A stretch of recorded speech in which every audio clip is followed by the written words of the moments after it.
Hello बच्चों, जिस चीज का जो नोटिफिकेशन जारी किया गया था कि न्यूमेरिकल्स बोर्ड 2025 के लिए अहम 15 क्वेश्चंस जो है आपको बताया जाएगा, तो उस सीरीज का शुरुआत हो चुका है। और आज पहला क्वेश्चन हम लोग डिस्कस करेंगे जो इस बार के बोर्ड के लिए बहुत वीवीआई होगा।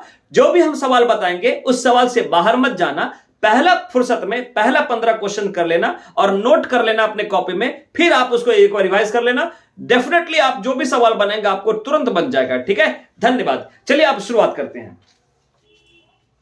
चलिए अब सुनिएगा, सवाल कह रहा हमारे पास अ गॉसियन सरफेस। जब भी गॉसियन सरफेस की बात हो तो समझ जाना गॉस लॉ की बात हो रही है। समझ जाना किसकी बात हो रही है? गॉस लॉ की बात हो रही है। और आपने पढ़ा है गॉस लॉ का स्टेटमेंट कि हमारे पास नेट इलेक्ट्रिक फ्लक्स किसके बराबर होता है? चार्ज बाय एप्सिलॉन नॉट के बराबर होता है। ठीक है, ये हमारे पास है। अब क्या कह रहा है कि गॉसियन जो सरफेस है वो रखता है, क्या रखता है? तीन एक चार्जेस रखता है। तीन चार्जेस कौन कौन चार्ज?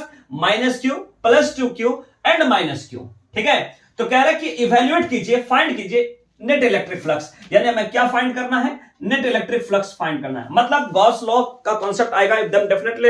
अब गॉस सरफेस है, वो सरफेस में चार्ज रखा हुआ है, वो चार्ज हमारे पास इतना इतना इतना दिया हुआ है, तो भैया फ्लक्स कितना होगा वो पता करना है। आइए हम सवाल को बनाते हैं। तो फ्लक्स मालूम करने के लिए चार्ज की हमें बहुत जरूरत पड़ेगी। तो आइए हम चार्ज का कॉन्सेप्ट पढ़ते हैं। आपने चार्ज की प्रॉपर्टी में पढ़ा था, charge is additive in nature. मतलब जो भी चार्ज दिया रहेगा उसको हम क्या करेंगे? ऐड कर देंगे। मतलब यहां पे -q दे रखा है, ठीक है, यहां पे +2q दे रखा है, यहां पे हमारा -q दे रखा है। तो आपको पता है कि हमारे पास ये -q +2q -q is equal to क्या हो जाएगा? 0, क्योंकि हमारा -q -2q +2q 0 हो जाएगा हमारे पास। इसका मतलब है हमें नेट फ्लक्स निकालना है, तो चार्ज बाय एप्सिलॉन नॉट, मतलब चार्ज बाय एप्सिलॉन नॉट का मतलब q by epsilon not. Charge की वैल्यू 0 दे रखा है, 0 बाय एप्सिलॉन नॉट, तो फ्लक्स कितना हमारे पास आ गया? हमारे पास 0 आ गया।